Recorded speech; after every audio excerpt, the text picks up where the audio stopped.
Bullies mock the quiet girl. They had no idea she was the principal's daughter and a Krav Maga expert. Sarah Mitchell had always been the kind of girl who preferred the shadows to the spotlight. At 17, she was average height with shoulder-length auburn hair that she usually kept pulled back in a simple ponytail, and she wore oversized sweaters that seemed to swallow her small frame. Her wire-rimmed glasses perched on her nose as she navigated the hallways of Westfield High School with quiet determination, clutching her books close to her chest like a shield against the world. What none of her classmates knew was that Sarah was Principal Mitchell's daughter.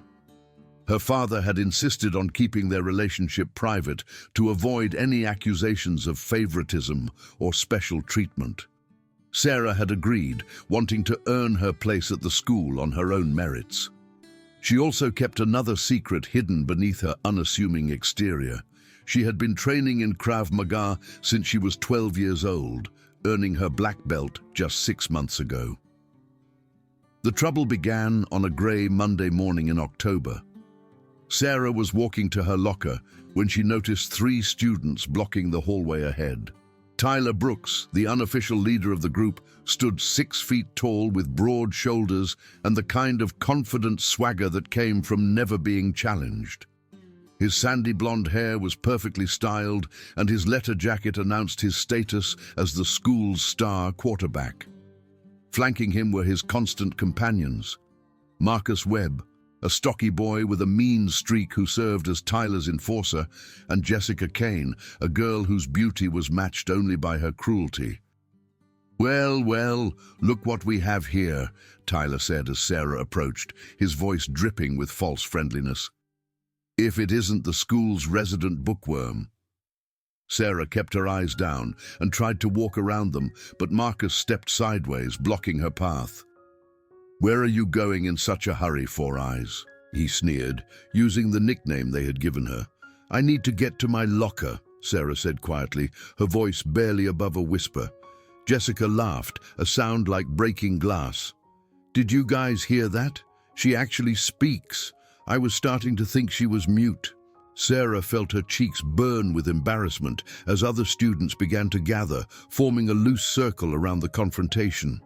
She recognized the mixture of curiosity and relief in their faces, relief that they weren't the ones being targeted. She had seen that same expression on her own face when she watched others being bullied. "Please, I don't want any trouble," Sarah said, trying once more to move past them. Tyler grabbed her backpack and yanked it off her shoulders, sending her books scattering across the hallway floor. "Oops," he said with mock concern.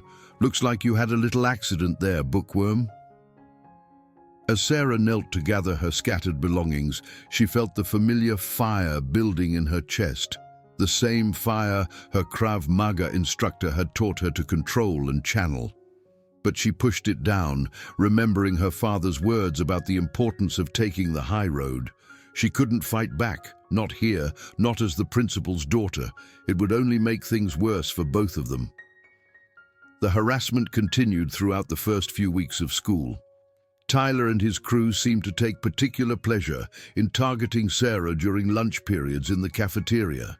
They would accidentally bump into her, causing her to spill food on herself, or they would sit at the table next to hers and make loud comments about her appearance, her clothes, or her apparent lack of friends. "Look at her eating alone again," Jessica would say, loud enough for half the cafeteria to hear. "It's actually kind of sad. Do you think anyone would notice if she just disappeared one day?" Sarah would continue eating her sandwich, pretending not to hear, but inside she was cataloging every detail of their behavior. Her Krav Maga training had taught her to be observant, to notice patterns and weaknesses in potential opponents. Tyler was physically strong, but arrogant, relying on his size and reputation to intimidate others.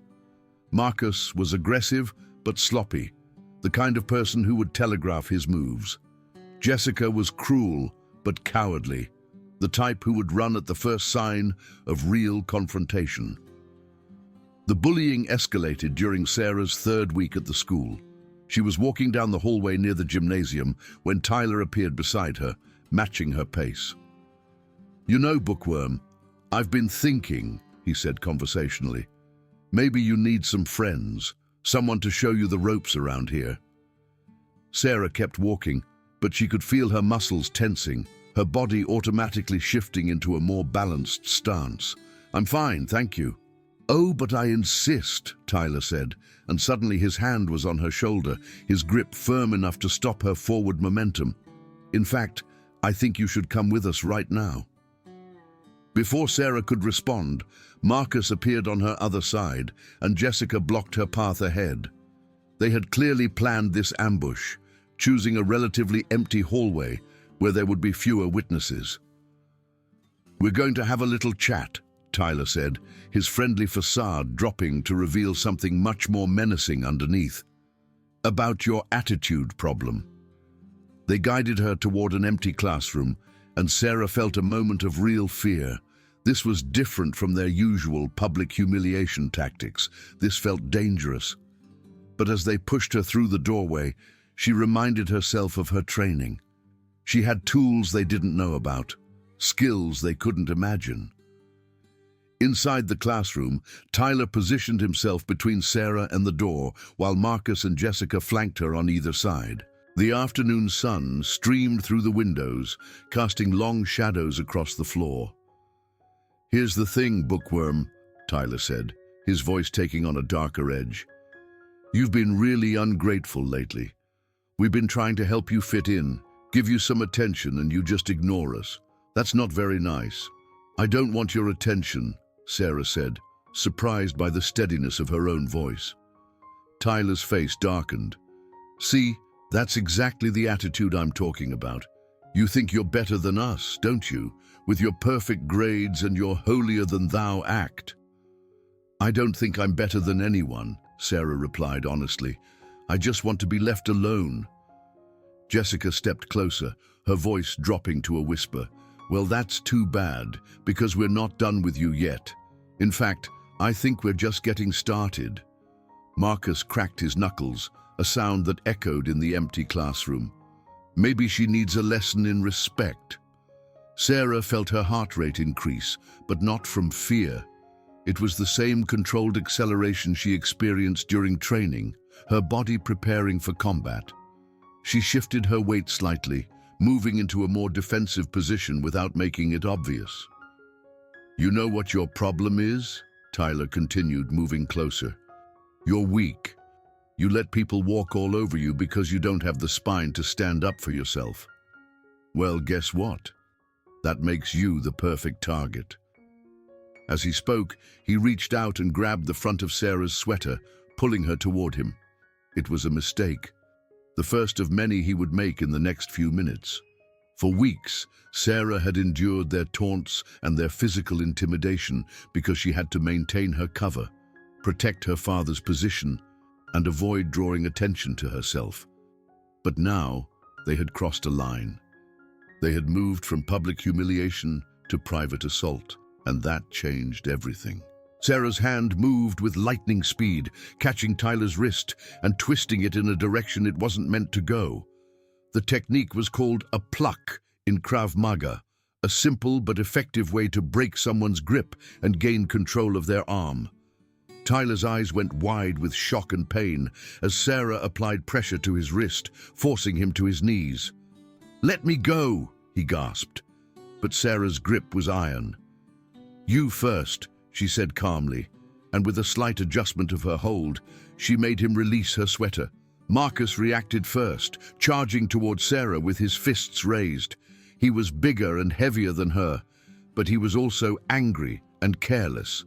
Sarah stepped to the side, using his momentum against him, and delivered a sharp elbow strike to his solar plexus. The blow knocked the wind out of him, and he doubled over, gasping for air.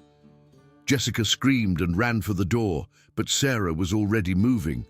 She released Tyler's wrist and spun around, her legs sweeping out in a perfect arc that caught Jessica behind the knees. The other girl went down hard, landing on her side with a cry of pain and surprise. Tyler was back on his feet now, his face red with rage and embarrassment. You little freak! I'm going to—" He never got to finish the sentence. Sarah's fist connected with his jaw in a perfect straight punch, her whole body behind the blow. Tyler staggered backward, his hands flying to his face, blood streaming from his nose. "You broke my nose," he whined, his voice now high and nasal. "I did," Sarah agreed matter-of-factly, "and I'll break a lot more if you don't listen very carefully to what I'm about to tell you." The three bullies stared at her in shock, as if they were seeing her for the first time, and in a way, they were. Gone was the quiet, submissive girl they had been tormenting for weeks. In her place stood someone confident, controlled, and clearly dangerous. "My name is Sarah Mitchell," she said, her voice carrying an authority that made all three of them flinch. "And I think it's time you learned who you've really been messing with." Tyler's eyes widened as the implications hit him. "Mitchell? You mean you're—" "Principal Mitchell's daughter," Sarah confirmed. "And before you start thinking about running to tell someone what happened here, you should know that I have been documenting every single thing you've done to me for the past 3 weeks. Every insult, every physical assault, every time you've made me feel unsafe in what should be a safe environment." Marcus was still clutching his stomach, trying to catch his breath. "You can't prove anything," he wheezed. Sarah reached into her backpack and pulled out her phone. "Actually, I can. I've been recording audio of our encounters.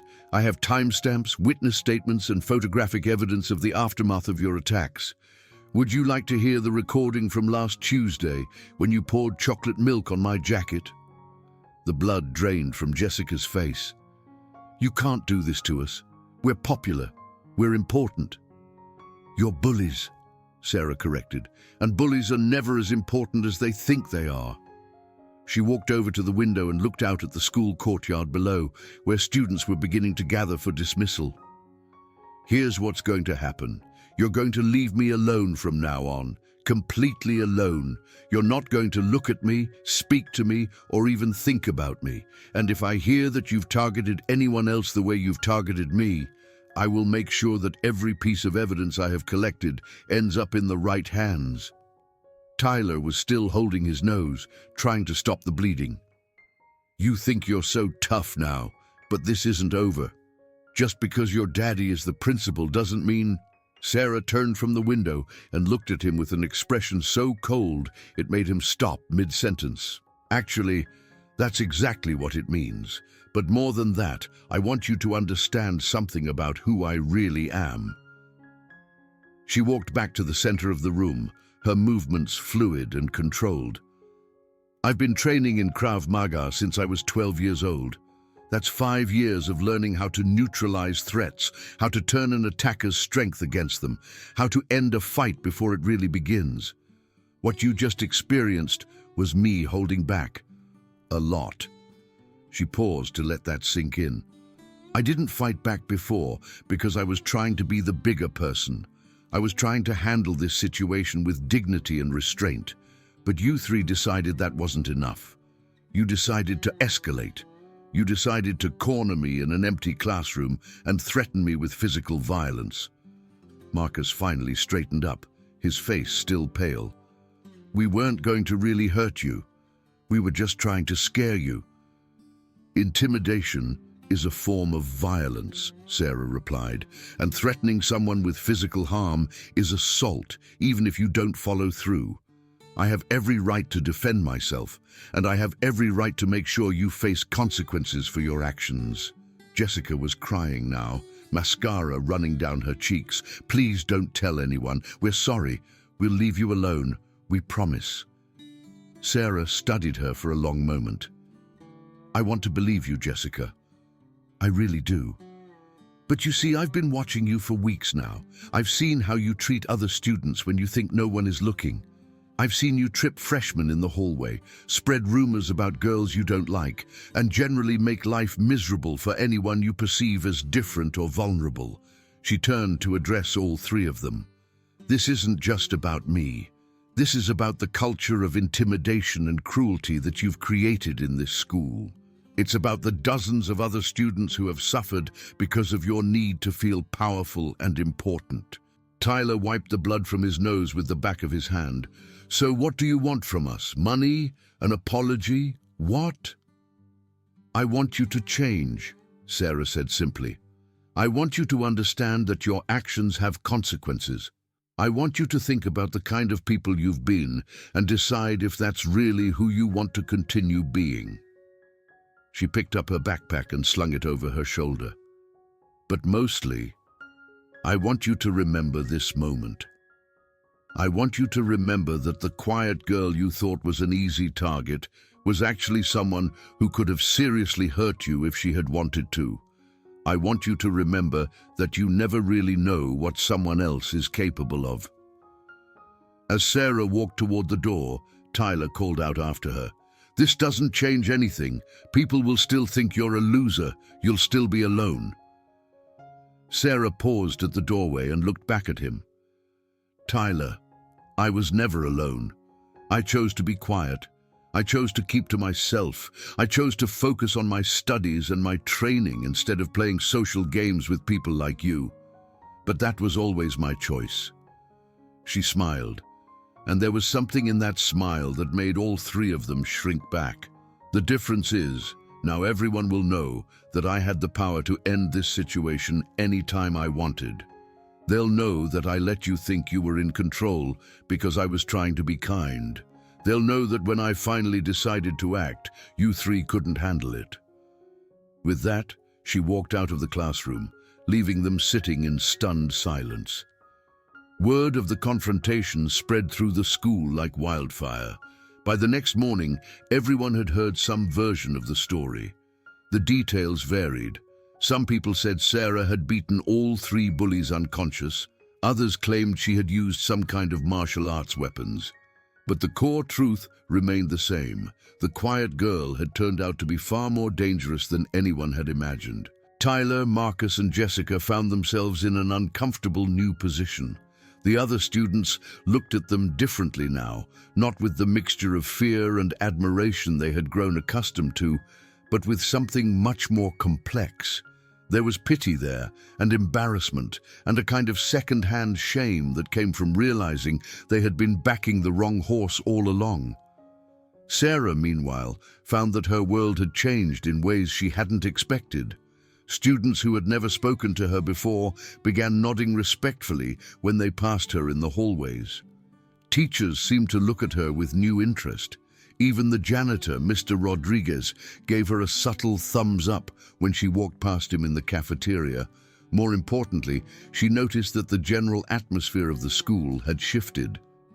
Tyler and his crew had been a source of fear and intimidation for so many students that their sudden deflation created a kind of power vacuum.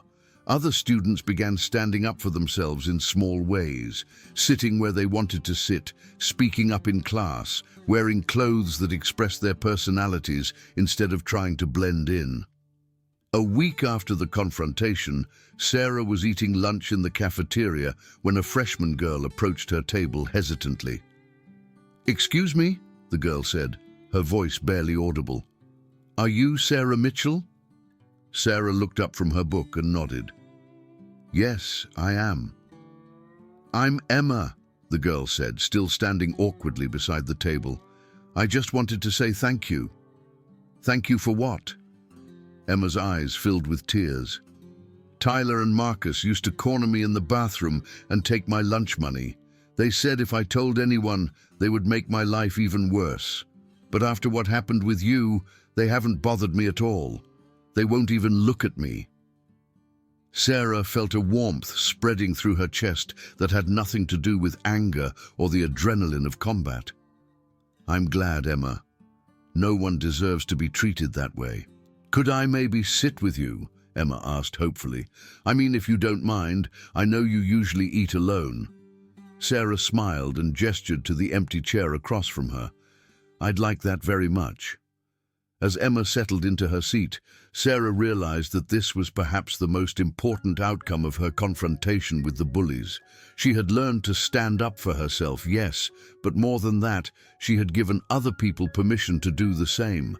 She had shown them that bullies weren't invincible, that they could be challenged and defeated. Over the following weeks, Sarah's relationship with her father deepened as well. He had heard about the incident through official channels, of course, but Sarah had chosen to tell him the full story herself. She had been nervous about revealing her Krav Maga training, worried that he might be upset that she had kept it secret for so long. Instead, Principal Mitchell had listened to her account with growing pride and admiration. "I'm sorry you felt like you had to handle this alone," he had told her. "And I'm proud of the way you handled it, not just the physical confrontation, but everything that led up to it. You tried to solve the problem peacefully first. You documented everything. You gave them chances to change their behavior. And when you finally did fight back, you used exactly the amount of force necessary to protect yourself, nothing more." He had paused then, studying her with new eyes. "I always knew you were strong, Sarah, but I didn't realize how strong until now." As the school year progressed, Sarah found herself settling into a new role within the social hierarchy of Westfield High. She wasn't popular in the traditional sense. She still preferred books to parties, still kept her circle of close friends small and carefully chosen. But she had earned something more valuable than popularity: respect. Students began coming to her for advice when they were having problems with bullies. Teachers started recognizing her contributions in class. Even some of the athletes and traditionally popular students began treating her as an equal rather than someone to be ignored or dismissed. Tyler, Marcus, and Jessica, meanwhile, struggled to find their place in the new social order. Without their ability to intimidate and control others, they discovered that they didn't have much else to offer. Tyler's performance on the football team suffered as his confidence waned. Marcus found himself increasingly isolated as other students realized he was more bluster than substance. Jessica's attempts to maintain her social status through gossip and manipulation fell flat when people stopped caring about her opinions. The most surprising development came near the end of the school year, when Tyler approached Sarah after a particularly difficult chemistry exam. "Hey," he said awkwardly, clearly uncomfortable with the situation. Sarah looked up from her notes, her expression neutral. "Tyler, I wanted to talk to you about something," he continued, his voice lacking its usual arrogance. "About what happened between us." Sarah waited, not making it easier for him, but not shutting him down either. Tyler took a deep breath. "I wanted to apologize. Really apologize. Not because I'm afraid of you or because I want something from you, but because I've been thinking about what you said that day, about the kind of person I was being." He paused, looking down at his shoes. "I didn't like what I saw when I really looked at myself. I didn't like the way I made other people feel. I didn't like the person I had become." Sarah studied his face, looking for signs of deception or manipulation. What she saw instead was genuine remorse and the kind of self-awareness that comes from real introspection.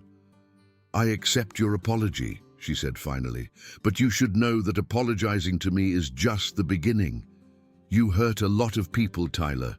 You made this school a scary place for students who were just trying to get through their day without being humiliated or threatened." Tyler nodded. "I know. I've been trying to apologize to everyone I can remember hurting. It's taking a while." "That's good," Sarah said. "Real change takes time." As they prepared to part ways, Tyler hesitated. "Can I ask you something? That day in the classroom when you fought back, were you scared at all?" Sarah considered the question. "Yes, I was scared. Not of you three, but of what I might do if I lost control. I was scared of becoming the kind of person who uses violence as a first resort instead of a last one." "But you didn't lose control," Tyler observed. "No, I didn't. And that's the difference between defending yourself and becoming a bully. When you defend yourself, you use exactly the amount of force necessary to stop the threat. When you become a bully, you use force to make yourself feel powerful. Tyler nodded slowly. I think I understand now. As he walked away, Sarah reflected on how much had changed since that grey Monday morning in October. She had learned that being quiet didn't mean being weak, that being kind didn't mean being defenseless, and that sometimes the most powerful thing you can do is show restraint, even when you have the ability to cause serious harm. She had also learned that standing up for yourself doesn't just change your own life, it can change the lives of everyone around you.